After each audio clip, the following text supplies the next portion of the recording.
एका distribution चॅनलची strength असेल, ती स्ट्रेंथ त्यांनी लेव्हरेज करून आणखीन त्यातनं फायदा कसा करून घ्यावा ह्याला लेव्हरेजिंग म्हणतात. तर ह्या मॉडेलबद्दल काय सांगता येईल आपल्याला? लेव्हरेजिंग साध्या आणि सोप्या भाषेत सांगायचं झालं म्हणजे आता जेव्हा आपण रिअल इस्टेटला मॉर्गेज करतो आणि त्याच्या पैशाने आपण जेव्हा बिझनेस करतो त्याला आपण एकदम सोप्या भाषेमध्ये लेव्हरेजिंग म्हणतो. आपल्या क्रेडिबिलिटीला, आपल्या इन्कमला, आपल्या प्रॉफिटला आणि आपल्या रिअल इस्टेटला आपण इंटिग्रेट करून बँकेकडे ते लेव्हरेज करतो आणि त्याच्या पैशाने आपण आपला कॅश फ्लो मॅनेज करतो बिझनेसमध्ये. बऱ्याचदा लोक असा विचार करतात की मी नवीन कस्टमर कुठे शोधू, पण एक कस्टमर बेस झाला तर त्यालाच लेव्हरेज करून आपण त्याचा दुसरा प्रॉब्लेम काय सॉल्व्ह करू शकतो, ते पण आपण चालू करू शकतो आणि त्यातनं नवीन बिझनेस जनरेट करू शकतो. टाटा, महिंद्रा, बिर्ला हे लोक काय करतात? They are leveraging their customer base. Correct. म्हणजे टाटा मिठापासून ते गाडीपर्यंत सगळं काय बनवतात. Everything in between is made by them. घरं बनवतात, स्टील बनवतात, नमक बनवतात, पाहिजे ते सगळ्या गोष्टी बनवतात. तर ते कशासाठी? कारण they are leveraging their brand name. Customer येतो आपल्यासाठी पॅसेंजर म्हणून, पण त्याला इंटरनल ऍडव्हर्टाईज असेल किंवा त्याला आणखीन काहीतरी बाहेरच्या एक्सटर्नल ऍडव्हर्टायझिंग असेल, पिकअप ड्रॉप सोल्युशन असेल, कुरिअर असेल, असं त्याच एका कस्टमरला आपण परत परत लेव्हरेज करून we can add some values. So एका कस्टमर बेसमधून आपण मल्टिपल प्रोडक्ट्स बनवू शकतो. Can this be real? 100%. आणि हे प्रत्येक बिझनेसमध्ये होतं. कारण आता बरेच असे लोक आहेत, असे बरेच बिल्डर आहेत, ते फक्त बिल्डिंग बांधत नाही तर तुम्हाला इंटिरियर्स करून देतात. मग तुमच्याकडे इंटरनेट सर्व्हिसेस आणून देतात. म्हणजे जे मोठे कॉम्प्लेक्सेस असतात त्याच्यामध्ये बिल्डर एक वेंडर बनतो त्यांच्यासाठी भविष्याचा बिझनेस करण्यासाठी. सुपर मार्केट तो तिकडे टाकतो, एक हॉस्पिटल तिकडे टाकतो, ऍडिशनल सर्व्हिसेस देतो for the same acquired customer.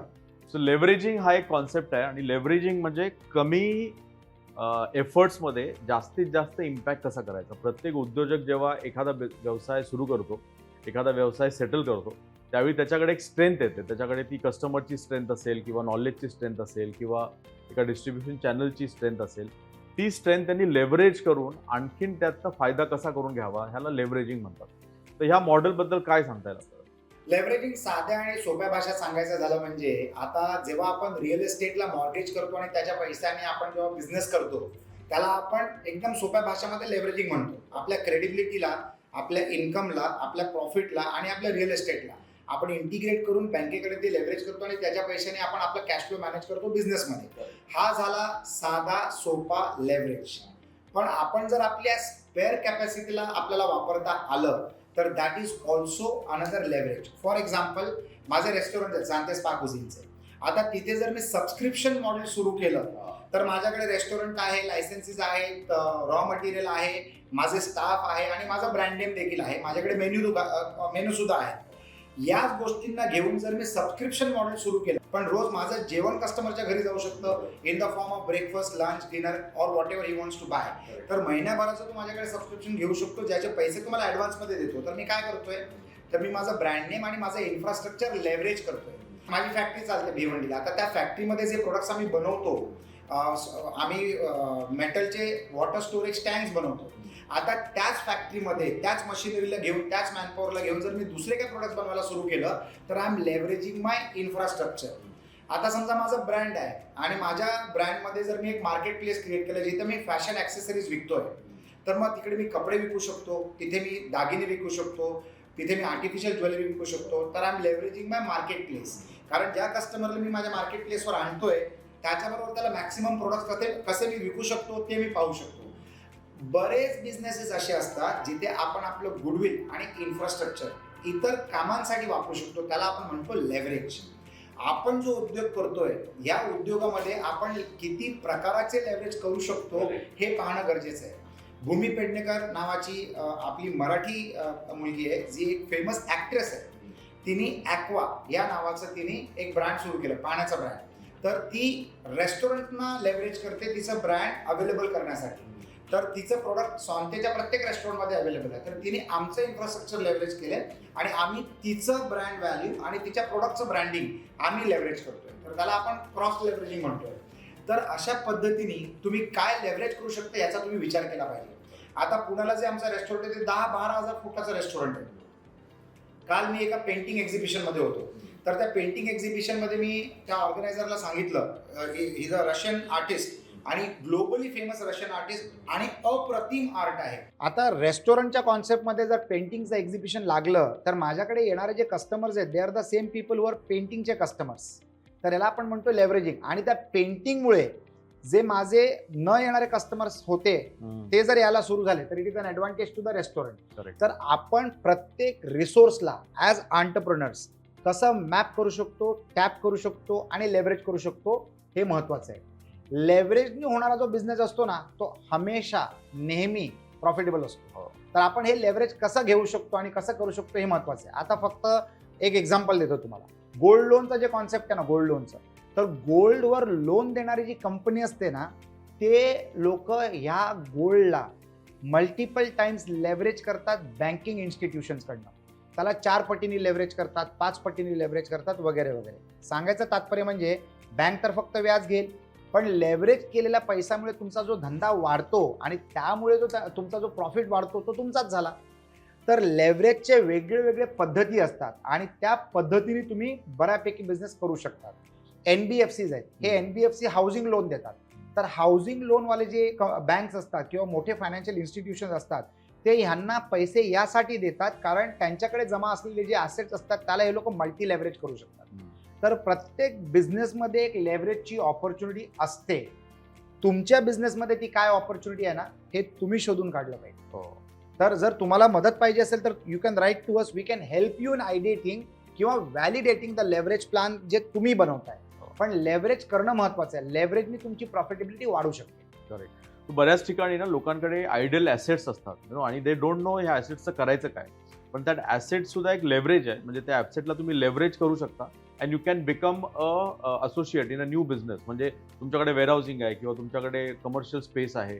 तर you can without investing only the real estate can add value or add as a asset to the new business that you want to start.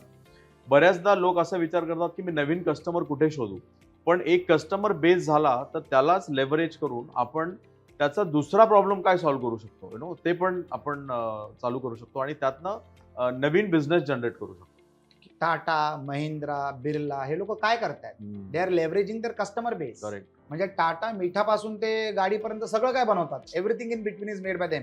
घरं बनवतात, steel बनवतात, नमक बनवतात, पाहिजे ते सगळ्या गोष्टी बनवतात. तर ते कशासाठी? कारण they are leveraging their brand name, they are leveraging their relationship with their existing customers. तर तुम्ही हे देखील करूच शकता. कारण कस्टमर नेहमी नेहमी गाठत बसणं ते परवडत नाही बिझनेसला. तर ऑलरेडी तुमच्या सिस्टीममध्ये आलेले जे कस्टमर आहेत त्यांच्याबरोबर आपण मल्टिपल बिझनेसेस कसे करू शकतो ना ते महत्वाचं आहे. Life is all about building bridges.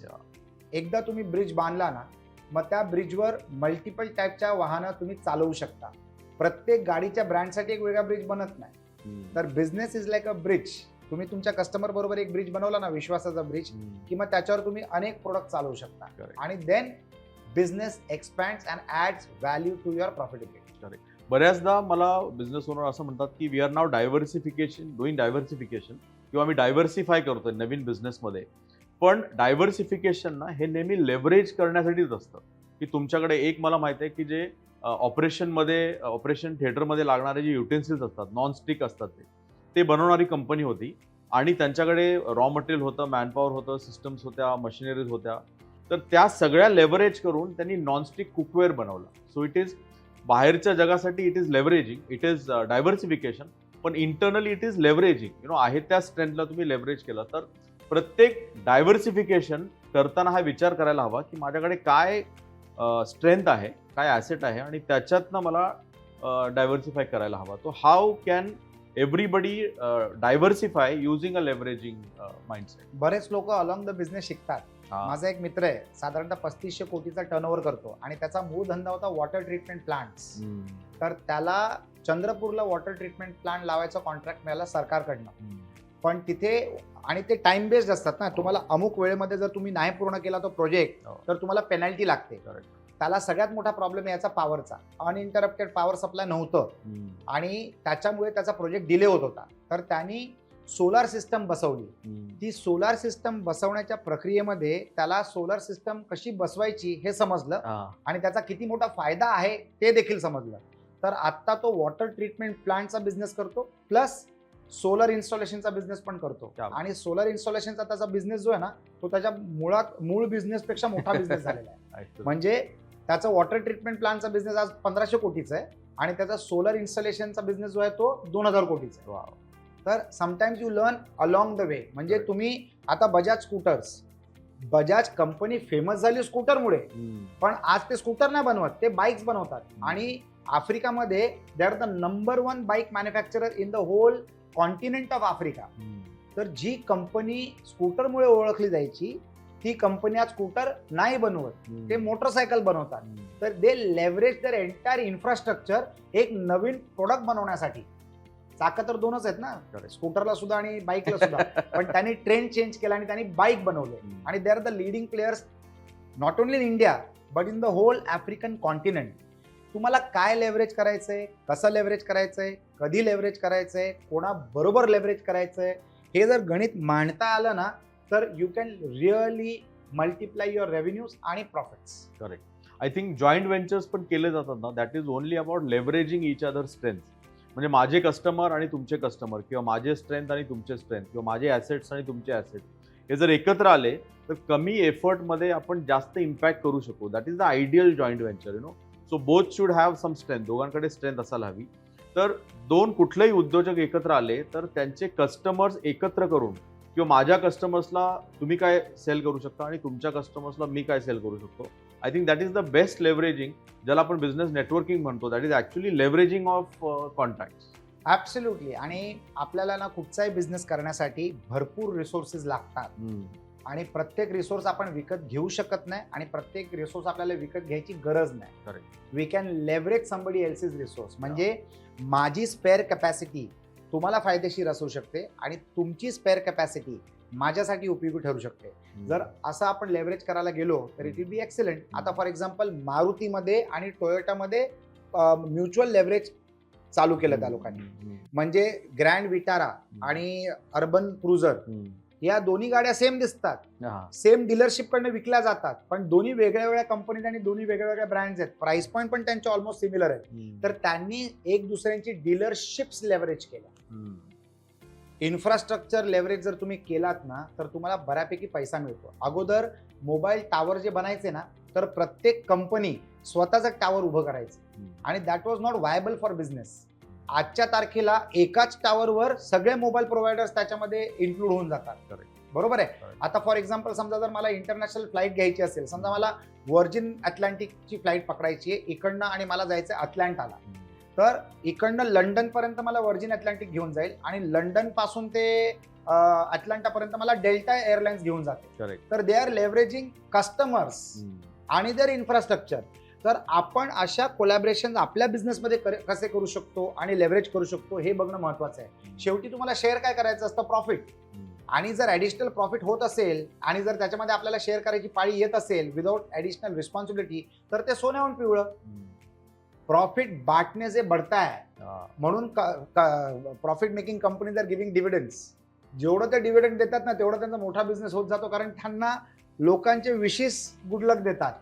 Philosophy आहे, पण तुम्ही त्याच्यावर विचार करू शकता. सो आपण जे क्रॉस सेलिंग म्हणतो किंवा अप सेलिंग म्हणतो दॅट इज ऑल्सो लेव्हरेजिंग. म्हणजे departmental store is a leveraging concept, की एखादा कस्टमर आला तर तो आणखीन काय काय घेऊ शकतो, त्या सगळ्या डिपार्टमेंट्सचा आपण त्या सगळ्या प्रोडक्ट्सचा आपण एक एक डिपार्टमेंट करू शकतो. किंवा आता जसं एक ओला उबरचं आपण एक्झाम्पल घेतलं तर त्यांचा खरा तर बेस पॅसेंजर बेस आहे, पण इतके लाख लोक आमची सर्व्हिस घेतात तर त्याला मी आणखीन काय काय विकू शकतो. That is leveraging the flow. म्हणजे कस्टमर येतो आपल्यासाठी पॅसेंजर म्हणून, पण त्याला इंटरनल ॲडव्हर्टाईज असेल किंवा त्याला आणखीन काहीतरी बाहेरच्या एक्सटर्नल ॲडव्हर्टायझिंग असेल, पिकअप ड्रॉप सोल्युशन असेल, कुरिअर असेल, असं त्याच एका कस्टमरला आपण परत परत लेव्हरेज करून we can add some values. So एका कस्टमर बेसमधून आपण मल्टिपल प्रोडक्ट्स बनवू शकतो. Can this be real? 100%. आणि हे प्रत्येक बिझनेसमध्ये होतं. कारण आता बरेच असे लोक आहेत, असे बरेच बिल्डर आहेत, ते फक्त बिल्डिंग बांधत नाही तर तुम्हाला इंटिरियर्स करून देतात, मग तुमच्याकडे इंटरनेट सर्व्हिसेस आणून देतात. म्हणजे जे मोठे कॉम्प्लेक्सेस असतात त्याच्यामध्ये बिल्डर एक वेंडर बनतो त्यांच्यासाठी भविष्याचा बिझनेस करण्यासाठी. सुपर मार्केट तो तिकडे टाकतो, एक हॉस्पिटल तिकडे टाकतो, ॲडिशनल सर्व्हिसेस देतो for the same acquired customer.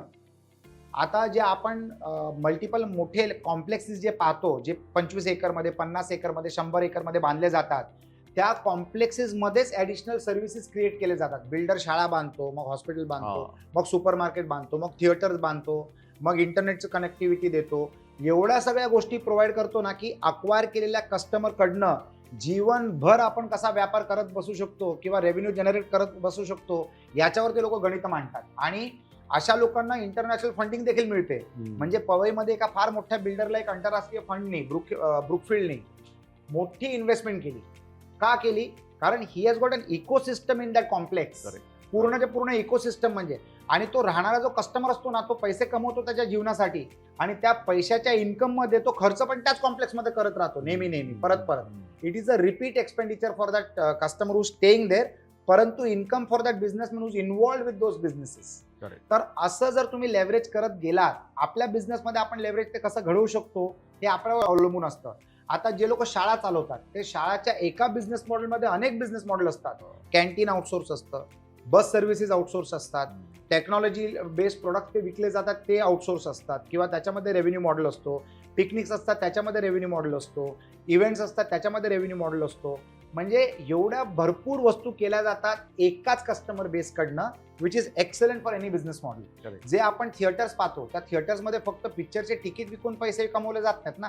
खरी इन्कम बाहेर जे तुमचे स्नॅक्सचा बार असतो, स्नॅक्स काउंटर असतात, त्याच्यामध्ये तुमचा खरा प्रॉफिट असतो. म्हणजे जेवढे जास्ती फुटफॉल्स येतील तेवढं जास्ती फूड सेल होईल आणि जेवढं जास्ती फूड सेल होईल तेवढं जास्ती प्रॉफिट मिळतं त्या थिएटर ऑपरेटरला. तर कहीं पे निगाह कहीं पे निशाणा हे फक्त गाणं नाहीये, तर हा एक बिझनेस मॉडेल आहे. तर अशा पद्धतीने तुम्हाला लेव्हरेज करता आलं पाहिजे आणि ते तुम्ही तुमच्या बिझनेसमध्ये मांडलं पाहिजे. आय थिंक ना बऱ्याचदा आपल्याला आपली स्ट्रेंथ पण कळत नसते की मी काय लेव्हरेज करू.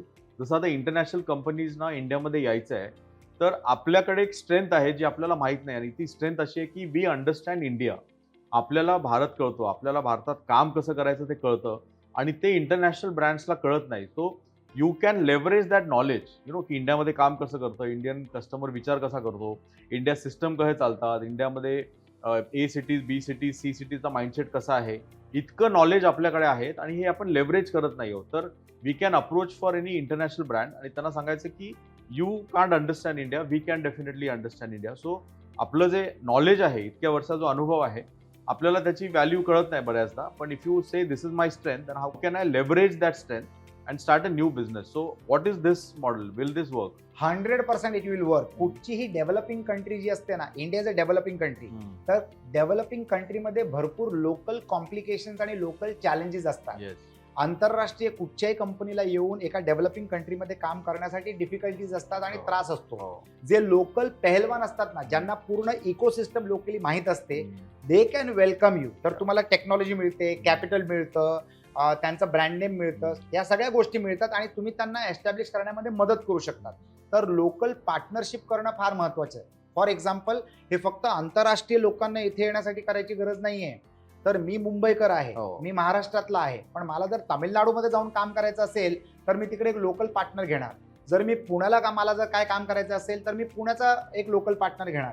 आता आपण ज्या एरियामध्ये स्ट्रॉंग असतो, ती जॉग्राफिकल एरिया सोडून जर मला दुसऱ्या जॉग्राफीमध्ये जर जायचं असेल तर सगळ्यात चांगला, सोपा आणि सरळ उपाय असतो लोकल पार्टनरशिप करणे त्या एरियामध्ये. फॉर एक्झाम्पल, जेव्हा टोयोटा भारतात आली तेव्हा त्यांनी किर्लोस्कर बरोबर टायअप केलं. जेव्हा स्टारबक्सला भारतामध्ये यायचं होतं तर त्यांनी टाटा बरोबर जाऊन टायअप केलं. मर्सिडीज जेव्हा इंडियामध्ये आली तेव्हा त्यांनी टाटा बरोबर कोलॅबरेशन केलं.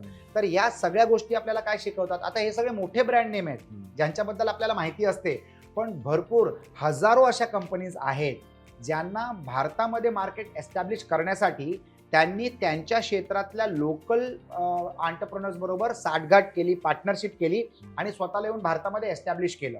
त्याच पद्धतीने जेव्हा आपण परदेशात जातो तेव्हा परदेशातल्या लोकल पार्टनर्स बरोबर आपण निगडीत होतो, पार्टनरशिप करतो आणि बिझनेस आपला तिथे एक्सपांड करतो. तर लेव्हरेजिंग हा एक फार चांगला आणि प्रॉफिटेबल बिझनेस स्ट्रॅटेजी आहे. भरपूर लोक लेव्हरेज नाही करत, म्हणजे ते त्याच्याबद्दल विचार देखील करत नाही. तर जे लोक हे एपिसोड पाहतायत, हा पॉडकास्ट पाहतायत, तुम्ही लेव्हरेज कसं करू शकता ना याच्यावर विचार करायला सुरू करा. आणि जर तुम्हाला आमची मदत लागत असेल की लेव्हरेजिंग तुम्ही कसं करू शकता किंवा याला आपल्याला आयडिएट जर करायचं असेल, तर मी, तुम्ही आणि विनीत बनसोडे आपण तिघही मिळून एक चांगली स्ट्रॅटेजी बनवू शकतो तुमच्या बिझनेससाठी ॲट फ्री ऑफ कॉस्ट. म्हणजे ही आम्ही तुम्हाला मदत म्हणून करू शकतो आणि त्याच्यामध्ये एक नवीन बिझनेस मॉडेल घडवू शकतो. जर तुम्हाला असं करायचं असेल ना तर please get in touch with us. Great. I think that's a fantastic thing. आणि प्रत्येक बिझनेसमॅनकडे स्ट्रेंथ असते जी त्यांनी लेव्हरेज करायलाच हवी. सो हा जर कॉन्टेंट तुम्हाला आवडत असेल तर तुम्ही लाईक करा, शेअर करा, सबस्क्राईब करा आणि अशाच नवीन नवीन कॉन्टेंटसाठी आमचा यूट्यूब चॅनल फॉलो करा. Thank you so much. Thank you so much.